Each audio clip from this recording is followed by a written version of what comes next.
mais um programa Eu e Você, um programa de informação, entretenimento, conhecimento, diversão também, conexões inteligentes. Programa Eu e Você. Hoje nós estamos aqui com a doutora Gil, psiquiatra maravilhosa, trata todas as faixas etárias, tá? Terminando uma especialização em criança e adolescente, que hoje é um foco, né, que a gente percebe muitas coisas complexas. E eu estou muito feliz de você ter aceitado, né, meu convite. É um prazer meu. Eu gostei muito de como você aborda a sua consulta, até porque sou paciente sua, meu filho também é paciente seu, né? A ansiedade, esses problemas são problemas gerais, né? Já existiam e agora está um pouco mais sérios, né? Queria que você se apresentasse para o pessoal que está vendo. Quem é a doutora Gil? O que ela realmente gosta de fazer na profissão dela? Se ela já determinou missão e propósito? Quem é você, doutora Gil? Certo. Primeiramente, obrigada pelo convite, né? Então, meu nome é Gilcene, todo mundo me chama de doutora Gil, né? Mais fácil, né, mulher? Que bonito! Mais Faz simples. um rosinha. Exatamente. Eu atuo tanto na área de psiquiatria adulta e infantil, meu foco é mais no infantil, tanto é que eu estou fazendo especialização pela Santa Casa do Rio. E o meu objetivo é levar a psiquiatria, tirar esse preconceito, né, que muitas pessoas têm de chegar até a psiquiatria e ver que a psiquiatria vai dar qualidade de vida, né, tanto para adulto quanto para adolescente. Hoje melhorou bem mais, né, hoje as pessoas já procuram ajuda. Antigamente, o paciente em surto psicótico, a família levava, né. Então o objetivo, acho que não só meu, mas de todos os profissionais da saúde mental, é levar conhecimento psiquiátrico para garantir qualidade de vida, né? Porque quando a saúde mental não está boa, afeta todas as áreas, né? E depois de tudo que nós passamos, né, com aquele quadro do Covid, Sim. isso ficou muito, assim, ficou muito mais visível, né? Parece que ficou muito mais visível os problemas mentais. Os problemas mentais já existiam, né, doutora? Sim. Eles já existiam antigamente, era frescura, muita coisa era frescura, Sim. né? Acho que falta de informação, falta de acesso médico. Sim. Também, né? O SUS tinha também a sua forma de atuação, mas também vinha de uma cultura onde a gente tem que trabalhar, que tudo é fricote, né? Que nervosismo a gente resolve lavando, falta de Deus, né? Lavando roupa, né? Sim, não é isso? Exatamente. Não, vai procurar o que fazer ou trabalhar, que tudo dá certo, para de se preocupar com a vida alheia. Sim. Ou para de se preocupar com a sua própria vida. Eu acho que, na verdade, os problemas mentais estão relativos a preocupar com a própria vida, né? A sua vida interna, que é os seus diálogos internos, né? Antigamente, teve um desenvolvimento muito grande, eu queria que você me corrigisse, que após o problema que nós tivemos de saúde pública, isso aumentou muito, né? A visibilidade disso, né? Parece que foi uma coisa assim, meio que uma energia exponencial das doenças mentais. Como você vê isso? O que você viu a partir dessa pandemia? Você viu que isso ficou realmente... existia e ninguém prestava atenção ou realmente aumentou? Existia. Muitas pessoas tinham preconceito, mas eu acho que pós-pandemia foi um divisor de águas, porque assim, pós-pandemia adoeceu todo mundo, né? Você vê que não foi só adulto, criança, adolescente, porque simplesmente fechou tudo, né? Sim. E aí as crianças começaram a ter totalmente outros hábitos de vida, começaram a ficar presas em casas, não ter acesso a amigos nem nada, muitos recorreram apenas à tecnologia e eu acho que sempre teve esses problemas mentais, mas após a pandemia eu acho que pela conscientização e também porque aumentou, né? Aumentou o transtorno de ansiedade, transtornos depressivos, transtornos de estresse pós-traumático, muita gente desenvolveu crises de pânico pós-pandemia, trata até hoje, então acho que foi tudo, aumentou tanto a frequência como aumentou também o acesso. E também, eu acho muito interessante falar que o SUS também teve mais abertura, mais acesso, os CAPs investiram mais, os ambulatórios estão mais preparados. Então teve sua repercussão positiva. Sim, nesse sentido. Aumentou as vagas de atendimento, hoje as pessoas têm um novo olhar em relação à saúde mental que antigamente poucas pessoas tinham acesso e procurava. E pós-pandemia, muita gente chega no consultório sozinho e fala, não, pós-pandemia eu realmente vejo que eu preciso de ajuda e realmente vai procurar ajuda, né? Então, também acho que ver o vizinho, o colega, o amigo, a mãe, o tio também procurar ajuda e melhorar, Acho que isso também foi uma boa coisa que aconteceu no sentido de tirar essa, vamos dizer assim, esse preconceito esse mesmo, estigma, né? Porque antigamente, você tá doido, Sim. né? Você vai fazer análise, você é doido. Uhum. Você toma remédio, você é doido. Então, muita gente deixava de fazer isso para que não fosse condicionado, não fosse intitulado como doido. Nisso teve uma repercussão muito positiva, né? De estar olhando isso. Doutora, eu queria abordar um assunto que eu acho bem pertinente e muito sério, que é o suicídio em crianças, né? Porque isso me veio agora para a gente conversar. Aumentou muito os casos de suicídio em criança. E eu fico pensando aqui, a criança ela tem o desenvolvimento dela, né? Sim. O que pode vir à mente de uma criança para que ela tome uma atitude desse jeito? E eu falo isso porque eu também percebi que nas escolas há também um aumento de crianças que também não creem em nada. Né? Porque já tem pais que também não creem em nada, né?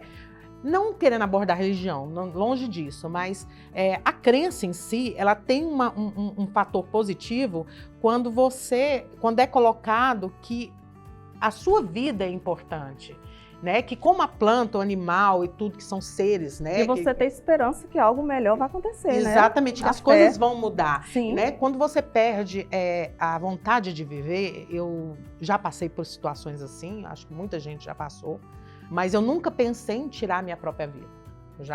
Eu tive caso de depressão, tive 3 episódios na minha vida, e uma delas eu pedi realmente, eu pedi a Deus, Senhor, eu gostaria de ir. Graças a Deus passou, né? Me sinto curada dessa doença.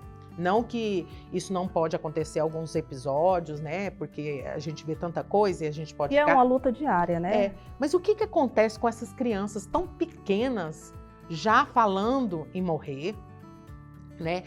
É um espelhamento dos pais, são assuntos que vê na televisão, o próprio celular que acelera muito a mentalidade dessas crianças, né? Então, eu acho assim, que essa geração de crianças e adolescentes hoje é totalmente diferente da nossa geração, né? Da minha, da sua, da de vocês. Eu vejo que é uma geração que não tem tolerância à frustração. Geralmente os pais muito ocupados, com muitas demandas, e a gente entende, né? Porque está todo mundo trabalhando, dia a dia, correria e tudo.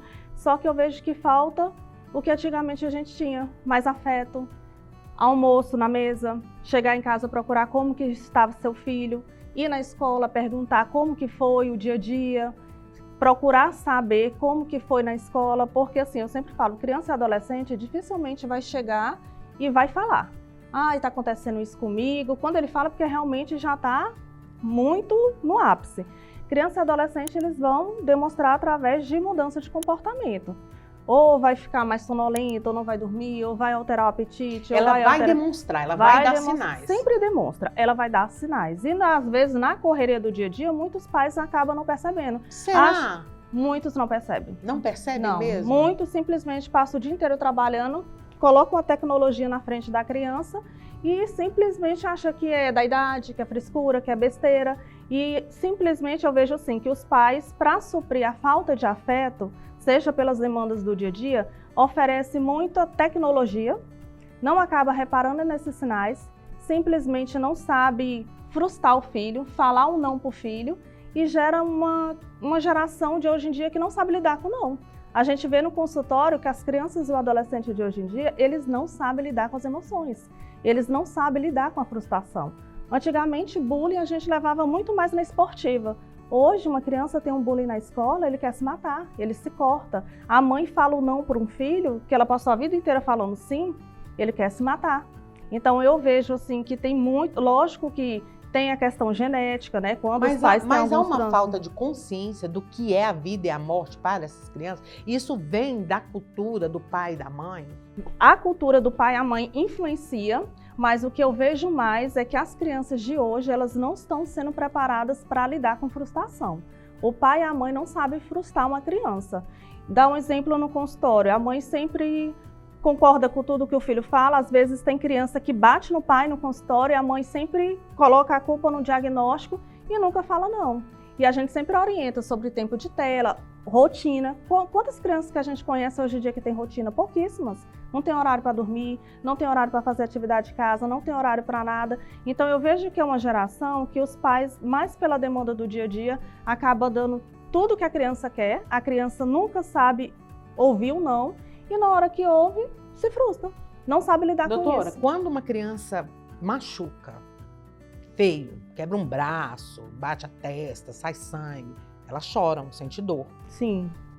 Por que há uma dificuldade dessa criança entender que se ela morrer, ela também vai passar por uma grande dor ao morrer, seja como for, ou gerar dor nesse pai, ou não ter uma consciência de que não volta para esses pais? Me vem muito isso na cabeça, porque assim, quando uma criança tem medo de cair de algum lugar, é porque ela inicialmente caiu alguma vez. Parece um pouco de falta de consciência de que a morte gera uma dor e que ela não voltaria naquilo. Também é pela falta de amadurecimento, claro. Sim. Né? Sim, então, dependendo da idade, pela falta de amadurecimento, mas dependendo da idade, porque vê como os outros que tentam suicídio como única solução. Quando a senhora conversa com esses adolescentes, eu sei que você conversa muito com esses adolescentes sobre isso, sobre as questões, os impulsos dele. O que eles falam quando eles querem morrer? O que eles falam? E como a senhora questiona eles, né, nesse sentido? Porque quando uma criança ou um adulto, seja um idoso, fala de morrer, a gente tem que ter uma lâmpada acesa, né? Porque uma promessa vira um ato, pode virar um ato, não é? Sim. A primeira coisa é como ele está, o que ele está sentindo, como que está na escola. Eu sempre procuro saber como que está na escola, como que está em casa, mudou de comportamento, a mudança de comportamento foi só em casa, foi só na escola, como que é o convívio familiar. Tudo o que acontece com a criança e adolescente está relacionado à família. Sempre tem alguma coisa relacionada à família. E o que a maioria queixa é questão de afeto. Ai, meu pai não me dá atenção, minha mãe não me dá atenção, eu passo o dia inteiro na tecnologia. A gente vê Eles se queixam mesmo, de verdade. Queixam. Assim, quando chega no consultório, como a gente tem um certo manejo com eles, eles chegam a se abrir. Agora, o pai e a mãe, o que eles têm que ver? Mudança de comportamento.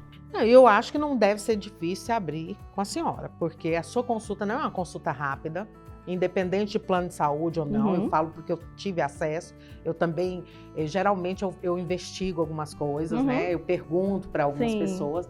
Então, assim, no momento que você gera esse momento de conversa, que já é até difícil para eles com os pais, né? Eles passam a ter em você uma certa confiança para falar. Sim, como se fosse uma ajuda para desabafar, né? Tipo assim, é uma ajuda que eu vou recorrer para desabafar. Lógico que a gente não chega e vai perguntar, nossa, você quer se morrer? Não, tem várias formas. Você já pensou em sumir?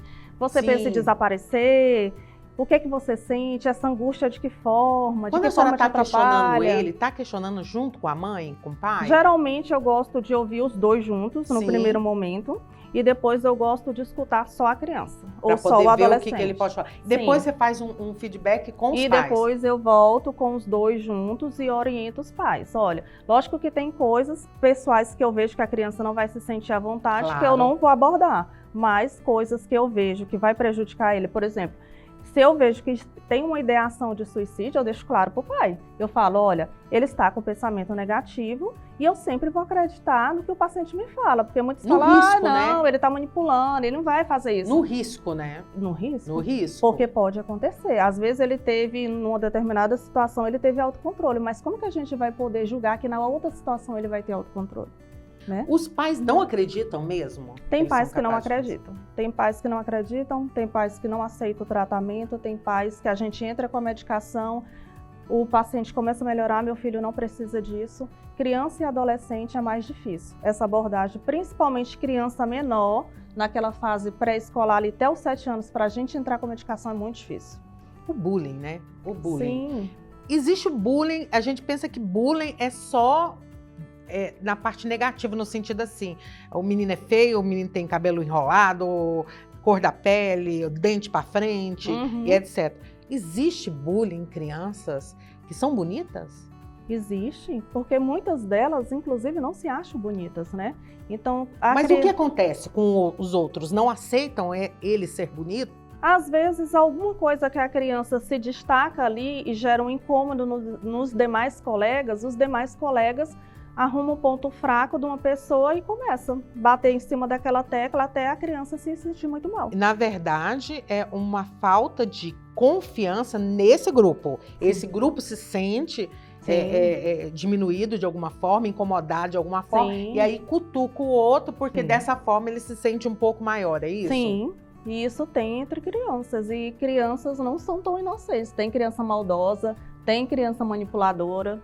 Tem criança psicopata? Tem criança psicopata, que a gente já reconhece na primeira infância, ali até os 7 anos a gente já consegue reconhecer. A psicopatia tem cura? Não, doutora? Não tem cura. Lógico que tem acesso à terapia, um manejo para poder crescer e lidar com as situações, adversidades, mas cura não. A senhora tem uma ideia de porcentagem? A cada 100... Não tenho, mas eu vi uma reportagem que falou que a cada 100 pessoas, uma pessoa é psicopata.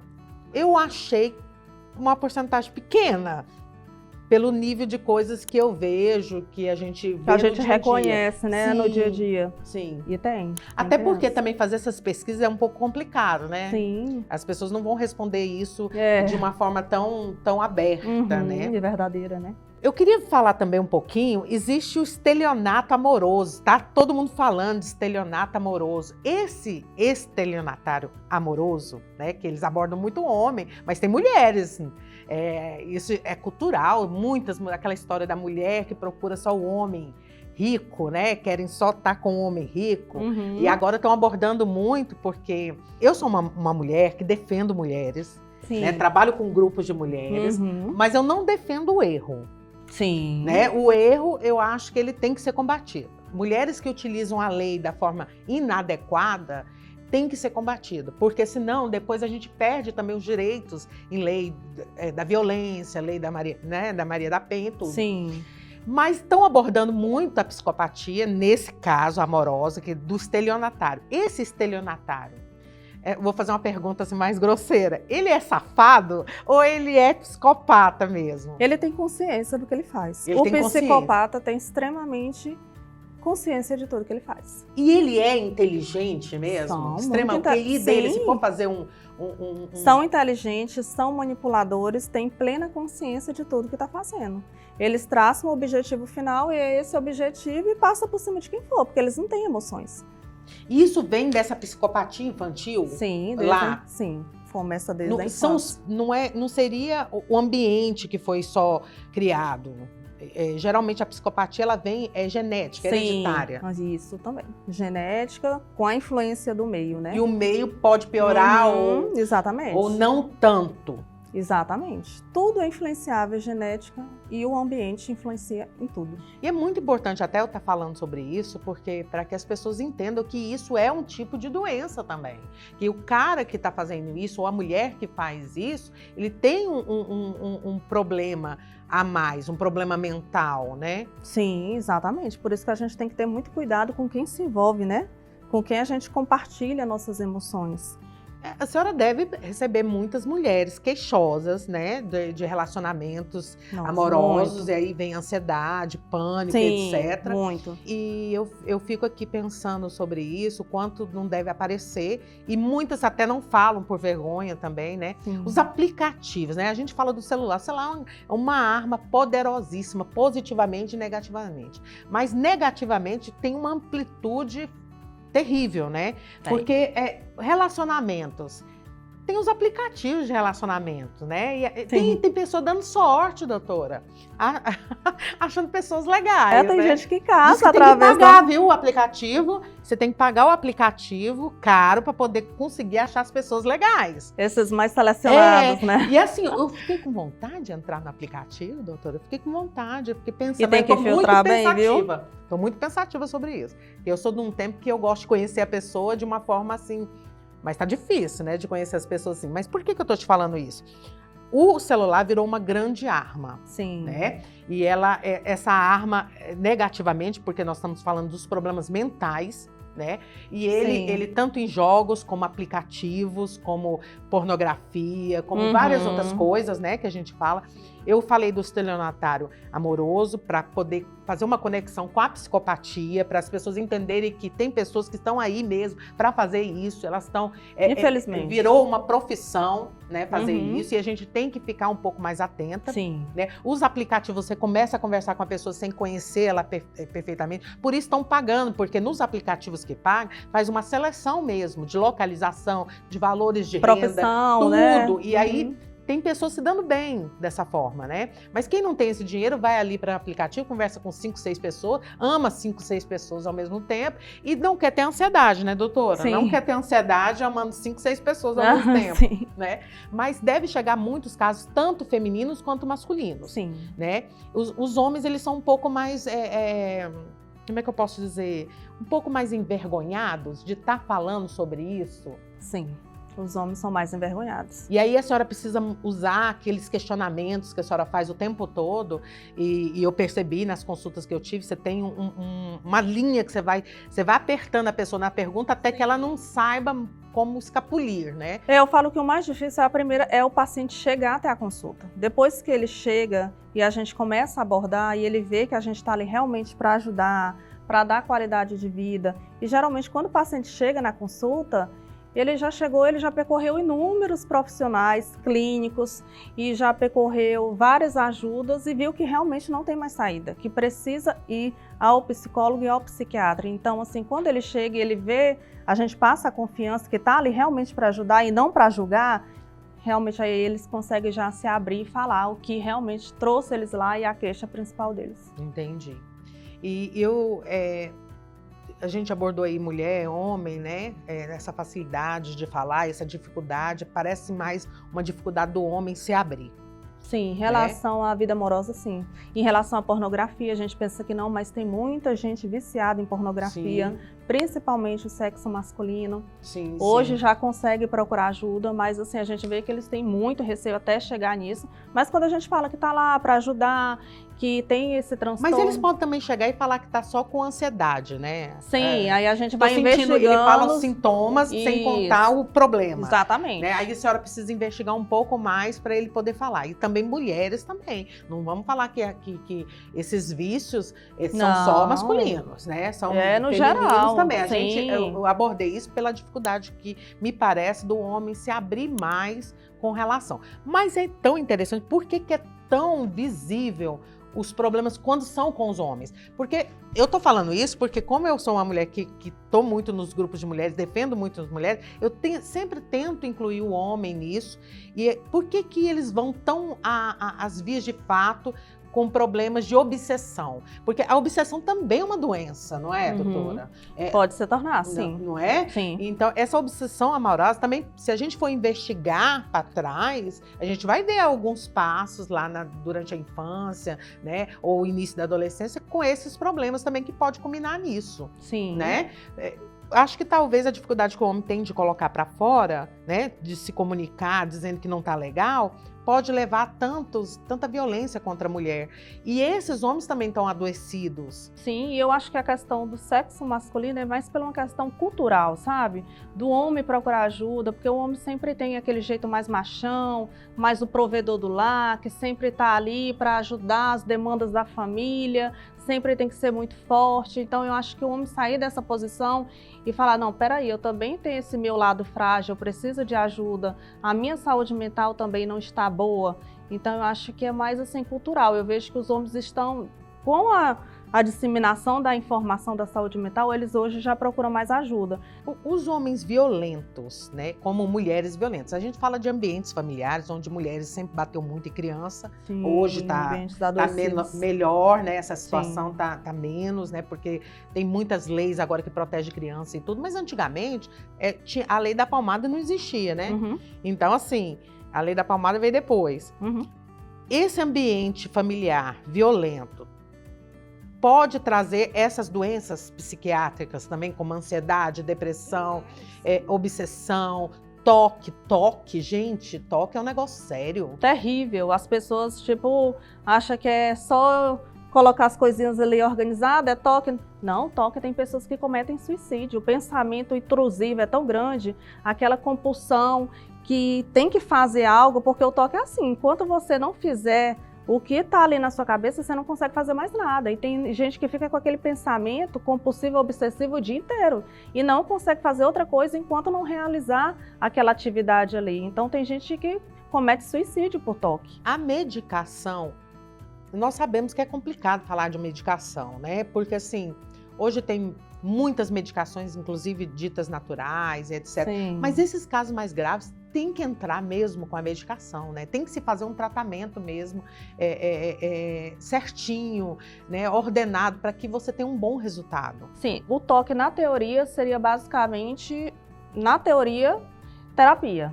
Mas a gente vê que sem medicação, na prática, não funciona. Então, a medicação é necessária, apesar que na teoria, Sim. uma boa, Sim. um bom tratamento psicológico poderia resolver, mas a gente percebe que, na prática, que fica frágil. Sim, fica. O da depressão também.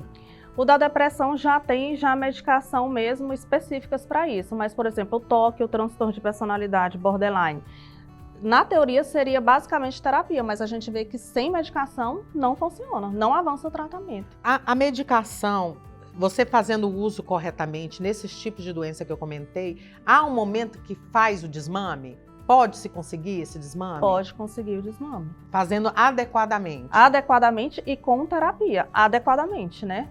Talvez fazer uma propaganda mais em cima dessas famílias, no sentido de você vai usar a medicação, mas se fizer da forma correta, você consegue desmamar, Sim. consegue sair. Talvez Sim. fosse mais fácil, né? Se a gente tivesse essa política de fazer essa propaganda melhor, né?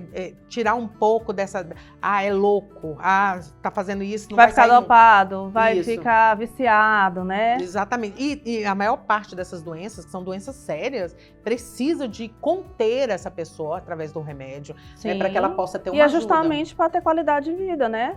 Para a pessoa não afetar outras áreas, não afetar o trabalho, não afetar a família, não afetar as relações interpessoais. Então a pessoa tem que entender que a medicação é como qualquer outra patologia, como cardiologista, pneumologista. Ela vem para dar suporte, ela não vem para atrapalhar a vida da pessoa, ela vem para dar suporte para a pessoa ficar estabilizada, ter o desmame e conseguir seguir Então sua não vida. é um bicho de 7 cabeças fazer a Não, utilização da jamais. medicação. Deve ser feita da forma adequada, com um médico orientando, fazendo a troca de medicação da forma adequada. Indo nas consultas regularmente, né? Porque a gente sabe que o paciente tem uma melhora, aí some, aí volta numa crise muito pior. Então, fazendo o acompanhamento certinho, e eu acho muito interessante unir tanto a psicologia quanto a psiquiatria, não tem erro. O paciente evolui com melhora. Doutora, a gente sabe que as terapias integrativas estão entrando assim no mercado com muita força. Sim. Como é que a medicina enxerga isso? Eu não quero criar uma polêmica, tá? Eu quero que... A senhora também pode dar a resposta conforme o que a senhora acha, de acordo com a sua conduta.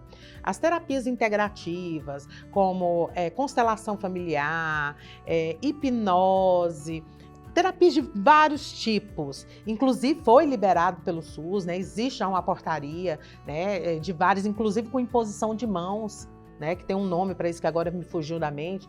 Como que a senhora vê isso? Vê isso como uma possibilidade?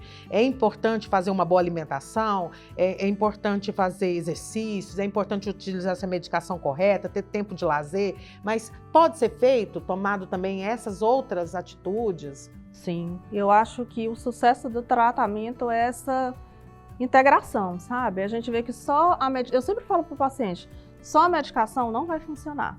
Tem paciente meu que toma remédio antidepressivo deitado, na cama, no escuro. Eu falo para ele, vamos supor que não tem transtorno psiquiátrico nenhum. Quem que vai ficar só no quarto fechado, preto, vai ficar bem? Vai ficar pensando coisa positiva? Ninguém? Então a gente sempre fala, olha, tem que fazer terapia, tem que fazer alimentação adequada, tem que fazer atividade física, mesmo que não queira, vá se querer. faça sem querer, porque depois que você fizer, você vai sentir melhora. Então eu sou super a favor e adepta de integrar tudo, porque a gente vê muito resultado. A gente vê que o paciente que vai nas consultas, que vai na terapia, que faz uma atividade física regular, ou não tem erro, ele sempre vai evoluir com melhora. Doutora Gil, eu queria conversar tanto mais, tem tanta pergunta que surgindo na minha mente, mas o tempo da gente acaba ficando tão curto. Eu quero que a senhora venha mais, nem posso te chamar de senhora tão nova, né? Obrigada. Que você venha mais ao programa Eu e Você, que a gente possa abordar esses assuntos particularmente, né, um assunto por vez, para que essas mulheres, esses homens tenham acesso, né, porque a gente fala que tudo é muito caro, nem tudo dá muito acesso, mas, gente, a internet é um meio positivo nesse sentido de todos poderem estar assistindo, poderem estar perguntando, né? Sim. Eu quero, inclusive, que as pessoas que estejam assistindo coloquem suas perguntas, curta, compartilhe, né? Porque isso aqui são assuntos importantes, assuntos que devem ser falados, né? Eu falei, você viu que eu falei um pouquinho de cada coisa, tudo vinculado à saúde mental, né? Queria que você falasse suas redes sociais, como é que as pessoas te acham. Queria que você também deixasse uma mensagem, né, com relação à saúde mental para mulheres, homens, crianças, principalmente essa parte que você está abordando, que tem poucas pessoas trabalhando com isso, viu? Tem. Criança e adolescente. E é uma dizem área mais até complicada. que sabem trabalhar, mas não sabem. Ainda não fizeram especialização, não andaram com outras pessoas que estão tratando crianças e adolescentes. Então, eu queria que você deixasse aí para o pessoal uma mensagem e também suas redes sociais para eles. Bom, primeiramente, obrigada, né, pelo convite. Não por isso. Eu fico muito feliz de falar sobre a saúde mental, porque antigamente, até hoje, infelizmente, tem pessoas que têm preconceito, né? Mas a gente vê que as pessoas já conseguem abordar, falar mais sobre esse assunto, principalmente o público, assim, que eu sou apaixonada, que é o infantil adolescente. Então, o que eu posso deixar de mensagem é que as pessoas parem de ter esse preconceito, melhorou bastante, mas ainda tenha. Quem veja que tem necessidade ou reconheça alguém que tem necessidade de procurar ajuda, ofereça ajuda. Infelizmente, muita gente julga, né? Quando o outro vê outro adoecido, sempre vai falar, vai à igreja. Não que não tenha que ir, eu acho que a fé é muito importante como tratamento aliado. Mas as pessoas, ao invés de oferecer ajuda, acabam julgando a dor do outro. Então, assim, o que eu posso falar é para vocês sempre oferecer ajuda, porque existe ajuda, não só particular, mas temos a ajuda no SUS, através dos CAPs, dos ambulatórios. E em relação à criança e adolescente, eu sempre falo para todos os pais, vamos analisar, vamos observar nossas crianças, nossos adolescentes e qualquer alteração de comportamento, gente, vai atrás, procura saber como é que foi na escola, chega em casa mesmo cansada, procura falar, ei, meu filho, como é que você tá? Como é que foi na escola? Como é que foi no futebol? Você tá bem, não tá? Porque são coisas tão simples e que às vezes pode fazer muita diferença na vida de uma criança. Às vezes uma perguntinha. Sim, às vezes você olha um detalhezinho, ai, meu filho tá mais isolado, meu filho alterou o apetite. E às vezes você intervindo pode evitar um transtorno que pode surgir futuramente, né? Então, o que eu posso deixar é sempre esteja aberta a psiquiatria. A psiquiatria, ela não vem para fazer nenhum mal, não vem para dopar ninguém. A psiquiatria, ela vem para dar qualidade de vida. E muitas pessoas têm receio, mas depois que chegam na primeira consulta e têm acesso ao tratamento de qualidade, é nítido como a pessoa melhora em todas as áreas da vida. Doutora Gil, qual é o seu Instagram? Como meu é que Instagram, o pessoal te acha? Certo, o meu Instagram é doutora Gilciene Araújo. Tá todas as informações lá de consultórios, dos locais que eu trabalho, tudo certinho. Ai, que ótimo. Eu te agradeço demais você obrigada eu. E obrigada por abordar esse tema tão importante que é a psiquiatria, muito né? Importante. Porque eu tenho certeza que tem muita gente vendo que às vezes fala, poxa, que legal. Realmente não é esse bicho de 7 cabeças que a gente acha que é. E são poucos temas e abordados e falados dessa forma que muita gente acaba procurando ajuda. É verdade. Te agradeço demais, tá? Obrigada eu. Viu? Eu quero deixar aqui uma mensagem para vocês, junto com a doutora Gil. Quem ama, trata, gente. Exatamente. Quem ama, cuida. Quem ama, fala que ama antes que algo aconteça, tá? Exatamente. Eu falo isso porque eu conheço muito, já vivenciei muito isso, né? A doutora Gil já me acompanhou, não nesses casos tão mais graves, mas casos que a gente tem que prevenir antes que aconteça, né? Então, amor é tratar, tá, gente? Obrigada. Viu? Obrigada eu, mesmo. fico muito feliz.